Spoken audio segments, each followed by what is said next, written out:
Saludamos al doctor Vicente Solano. Él es catedrático universitario de la Universidad Politécnica Salesiana y de la Universidad Andina Simón Bolívar. Quisiéramos, abogado Solano, en el marco de una permanente crisis judicial que vive el país, conocer algunas de las connotaciones de este veto anunciado por el presidente de la República al Código Orgánico de la Función Judicial. Y además de este tema puntual, ¿qué es lo que estaría quedando afuera de estas necesarias modificaciones, reformas al Código Orgánico de la Función Judicial? Muy buenos días, estimado Gustavo. Bien, lo primero que podríamos decir es que efectivamente el presidente Noboa ha aseverado de que va a haber un veto total al Código Orgánico de la Función Judicial. Todavía no sé, no he conocido hasta el día de hoy efectivamente cuáles son en este caso, ¿no es cierto?, las razones por las cuales se justifica este veto total a las reformas al Código Orgánico de la Función Judicial. Como decíamos, sobre todo porque algunas de ellas implicaban cierto nivel de controversia, justamente por su aplicación. Yo creo que la que más ha generado discusión, sobre todo en la órbita académica, tiene que ver, uno, con la cuestión de esta licencia justamente que se establecía para los miembros del Consejo de la Judicatura, ¿no es cierto?, cuando se les podía, en este caso, establecer unas medidas de prisión preventiva. Evidentemente, esto me parece que ha generado una polémica a nivel nacional, por cuanto, pues, como decíamos, se ha establecido ciertos casos y sobre todo en los últimos meses, con la detención de algunos miembros del Consejo de la Judicatura, ¿no?, la posibilidad justamente de establecer este tipo de licencia, ¿no? Yo creo que uno, el criterio evidentemente jurídico, ¿no?, es de que hay ciertas obligaciones que el Estado ecuatoriano debe acatar en cuanto a el tema del debido proceso, ¿no?, y la incorporación a ciertas reformas que debería tener el Código Orgánico de la Función Judicial. En ese sentido, pues evidentemente desde esa perspectiva, no, la presunción de inocencia efectivamente es un principio fundamental que debe reinar dentro del ordenamiento jurídico ecuatoriano y que además pues debe estar obviamente enmarcado dentro del marco constitucional, pero debe ser aplicado dentro de las normas infraconstitucionales. ¿Qué quiero decir con ello? De que efectivamente la posibilidad de una reforma de este tipo era viable, diríamos así, jurídicamente, ¿no? Porque claro, Ya, aunque no uno era, no podría era un establecer. tema aparente con dedicatoria para quienes están ahora en esta situación. Sí, en efecto podríamos decir que la discusión no se debe centrar únicamente en los actores, ¿no es cierto?, que han sido, en este caso, ¿no es cierto?, procesados en los últimos meses, en casos como Metástasis y otros, donde, claro, se puede ver de que se podría abusar probablemente de esa figura. Sin embargo, se ha establecido claramente que, ¿no es cierto?, la posibilidad de dictar una prisión preventiva o de otras medidas efectivamente que afectarían la posibilidad de presentarse y ser miembros del Consejo de la Judicatura, ¿no es cierto?, eso no implica evidentemente de que el proceso haya culminado y por lo tanto, ¿no es cierto?, se haya emitido una decisión judicial que implique, ¿no es cierto?, la ratificación del estado de inocencia o la culpabilidad. Entonces, en ese sentido, pues evidentemente si es que en el proceso, ¿no es cierto?, se delimita de que esta persona o se le ratifica su estado de inocencia, pues no es posible, obviamente, ¿no es cierto?, decir que era inviable, ¿no es cierto?, la posibilidad de que se pueda emitir una licencia de ese tipo. Aunque pareciera efectivamente, y uno dice en términos probablemente de, digamos, políticos, pareciera que se acomoda mucho a la situación actual de lo que pasa en el Consejo de la Judicatura. Sin embargo, me parece que esas reformas, ¿no es cierto?, sobre todo tenían que ver con garantizar el debido proceso, obviamente, y ciertos principios del debido proceso constitucional, ¿no?, que debían aplicarse, en este caso, dentro de esa normativa infraconstitucional. Sin embargo, de lo que entiendo, el presidente de la República, pues, como digo, ha presentado o presentará el veto total a la normativa, en este caso reformada, y por lo tanto, pues, evidentemente eso implica de que tendremos pues prácticamente un año para obviamente discutir estas reformas del Código Orgánico de la Función Judicial, ¿no? Me parece que la situación es Ahora, bastante compleja. qué situación se ha generado en el Consejo de la Judicatura cuando cuatro de los ex vocales están presos o inhabilitados de ejercer cargo público? Sí, en efecto, eso es lo que nos indica, pues, y evidentemente lo que nos permite es uno, ¿no? En el caso de las renuncias de los miembros del Consejo de la Judicatura, pues se implicará eso de que se deban nombrar efectivamente a los nuevos, en este caso, miembros del Consejo de la Judicatura. que inclusive entiendo, pues ya se está justamente presentando las ternas, ¿no es cierto?, para que la Corte Nacional de Justicia, ¿no es cierto?, pueda enviar justamente también la terna de su delegado al Consejo de la Judicatura y además, pues entendiendo de que ese delegado debe ser también además presidente del Consejo de la Judicatura, por lo tanto, pues en reemplazo del doctor Álvaro Román, que está encargado efectivamente en estos días. La situación es de que obviamente, como decíamos, lamentablemente los casos que se han desnudado aparentemente, o que han desnudado, diríamos decir, la corrupción judicial en el país, pues lamentablemente hacen de que este Consejo de la Judicatura siempre tenga, diríamos así, ¿no? Un manejo, diríamos, muy complejo entre los, diríamos, digamos, en cierto momento en una encrucijada que tiene el propio Consejo de la Judicatura, ¿no es cierto?, por todas estas nominaciones, ¿no? Y siempre hemos sido críticos del Consejo. Sin embargo, evidentemente la cuestión actual es de que se pueda, pues, establecer definitivamente quiénes son los miembros del Consejo y que puedan llevar a cabo sobre todo los procesos que se están ya incluso comenzando, como son el concurso nacional de jueces y otros, ¿no? El tema, obviamente, de la aplicación del referéndum y consulta popular que nos pronunciamos el 21 de abril, que tiene que ver también con la creación de la justicia constitucional especializada, lo cual implica, obviamente, grandes retos al país. Además, recordemos, estimados también, Gustavo, quienes nos ven y nos escuchan, de que estamos hablando también de la necesidad, ¿no es cierto?, de la evaluación y de los nuevos concursos también para jueces de la justicia ordinaria en materia civil, penal. Pues en realidad, obviamente, la responsabilidad de este Consejo de la Judicatura es bastante compleja, ¿no? Y es obviamente necesario de que estén, yo diría así, los titulares efectivamente del Consejo, y bueno, que se pueda garantizar, como decíamos, la mayor de la imparcialidad en el tema de la nominación de jueces y cosas. Pero entendemos que en estas reformas hay otras 24. Eh, hay algo importante dentro de todas ellas que eventualmente igual serán vetadas. Efectivamente, el problema es que en este caso de lo que hemos podido revisar, lo que justamente señala el presidente de la República, la objeción obviamente total que se plantearía, pues implicaría que ninguna de esas reformas obviamente podrían aplicarse y que efectivamente nos manda, diríamos, a la congeladora a este tipo de reformas, ¿no? Yo creería que hubiera sido acertado más bien el tema obviamente de la posibilidad de que sea un veto parcial, con la finalidad, o que sea un veto parcial, con la finalidad de que algunos de los temas, inclusive los que usted mismo ya ha planteado y los que también mencionaba, sean objeto de una nueva discusión dentro de la Asamblea Nacional.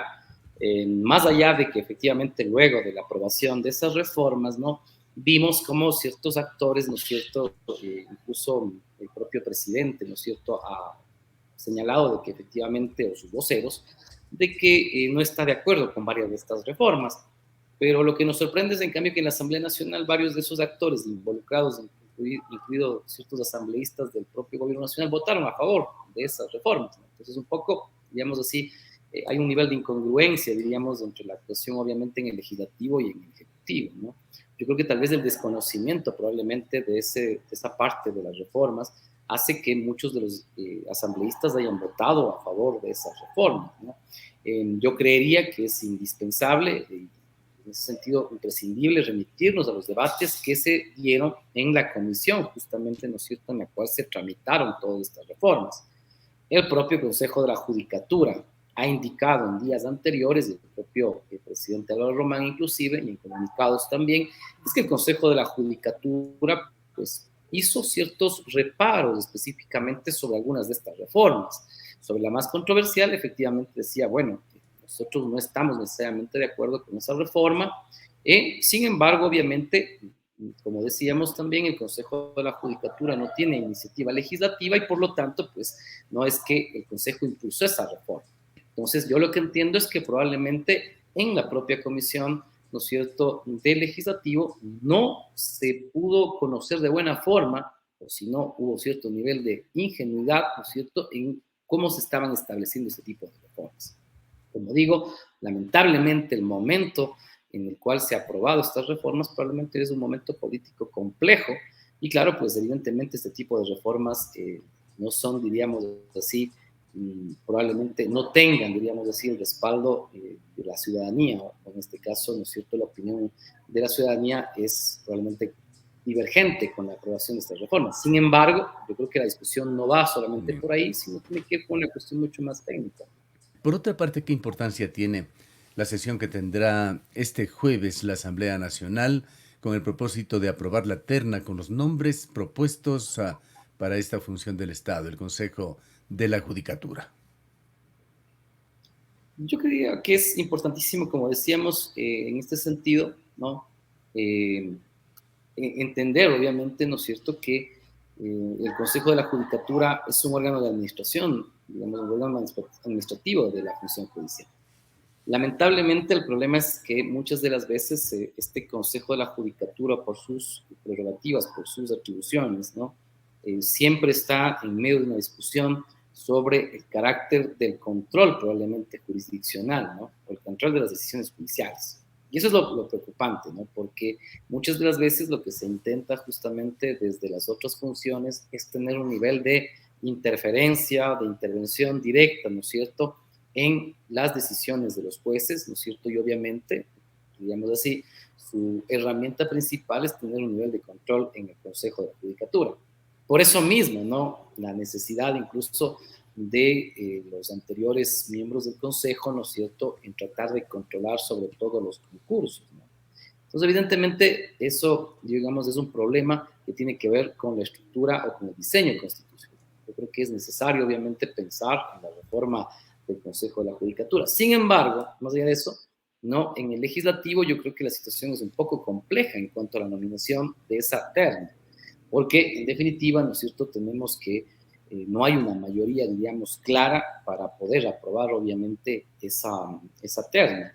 La mayoría o el bloque de mayoría, que en este caso lo conforma la Revolución Ciudadana, ¿no?, pues evidentemente ya no está concomitante con la posición o con las anteriores mayorías que sobre todo integraban al bloque social cristiano y al bloque, ¿no es cierto?, del presidente de la República. Lo cual hará, ¿no es cierto?, que muy difícilmente, ¿no es cierto?, haya una posibilidad de una terna, diríamos, consensuada. Muy probablemente lo que vamos a acudir nuevamente es, ¿no es cierto?, a una especie de negociación, ¿no?, para saber efectivamente si es que esta se decanta, ¿no?, por una posibilidad de apoyo a ciertos nombres, ¿no es cierto?, que obviamente estén afines al gobierno, o si definitivamente hay un bloque, diríamos, de oposición, diríamos así, al gobierno nacional. Yo creo que en el segundo caso es mucho más posible, ¿no?, porque efectivamente, diríamos así, los votos, sobre todo de la Revolución Ciudadana, podrían asumir otros grupos, evidentemente, que no están, digamos así, conformes, o al menos que no están con la posición política diferente al gobierno nacional, ¿no? Evidentemente, el gobierno nacional buscará tener una mayoría justamente porque eso le garantizaría, ¿no?, tener obviamente, ¿no?, al menos algunos delegados directos del gobierno nacional, obviamente, para poder, diríamos así, integrar este Consejo Nacional de la Judicatura. Hablemos, doctor Solano, sobre la deriva de la consulta popular. ¿Cómo ha visto usted el trabajo de esa comisión ocasional que tiene como misión tratar los temas de la consulta popular, darles forma, convertirlas en leyes? Bien, lo que decíamos, efectivamente, el problema es que en la mayoría de reformas, evidentemente, que se hicieron, y sobre todo que tienen que ver con reformas infraconstitucionales, o reformas legales, nada más, ¿no? Decíamos lo mejor que hubiera podido hacer el presidente de la República y su equipo jurídico es justamente ya haber establecido, como la reforma, por ejemplo, de la creación de los jueces especializados en materia constitucional, desde que en definitiva ya se establezca, ¿no es cierto?, además de la aprobación de la pregunta, el texto efectivamente que sustituiría, ¿no es cierto?, al texto que se estaba reformando en X o Y ley efectivamente que tenía que pasar por esa reforma. Lamentablemente eso no ha pasado y lo que se estaba estableciendo básicamente es un reenvío, ¿no es cierto?, a la Asamblea Nacional para que sea ese órgano el que pueda, ¿no es cierto?, definitivamente terminar de realizar esas reformas.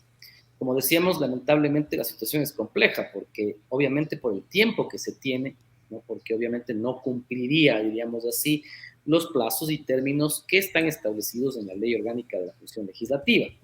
Sin embargo, me parece que evidentemente la situación incluso se ha complejizado más porque me parece que en la Asamblea existen ciertas voces y ciertos asambleístas que desconocen probablemente, ¿no es cierto?, de el dictamen propiamente de la Corte Constitucional en el cual establece el marco de lo que se va a discutir o de lo que se puede discutir bajo estas reformas legales.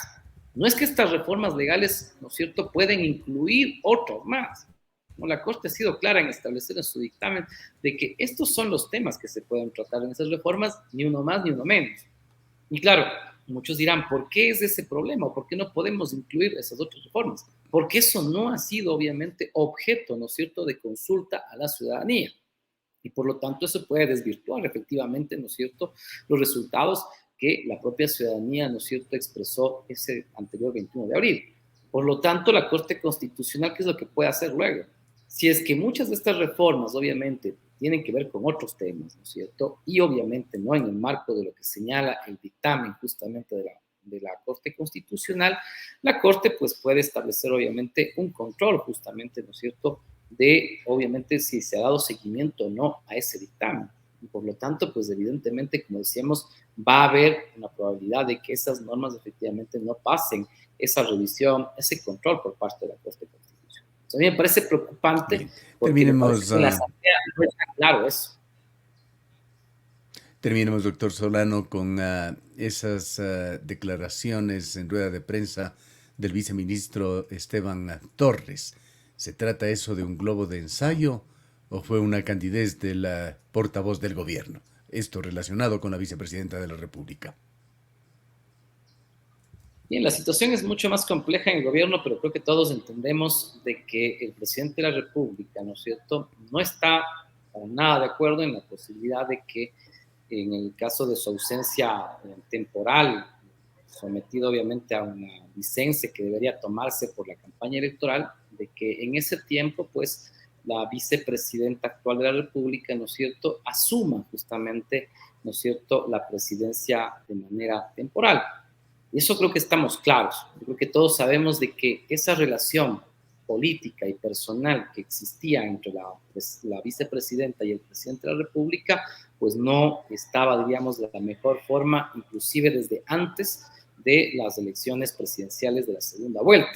Por lo tanto, yo creo que más allá de lo que se pueda expresar o de lo que ha expresado el propio viceministro, ¿no es cierto?, creo que el gobierno nacional está claro y el presidente de la República en que van a buscar la forma constitucional, legal, para, en este caso, ¿no es cierto?, no permitir que la vicepresidenta justamente pueda asumir, ¿no es cierto?, en este caso, ¿no es cierto?, la presidencia de la República.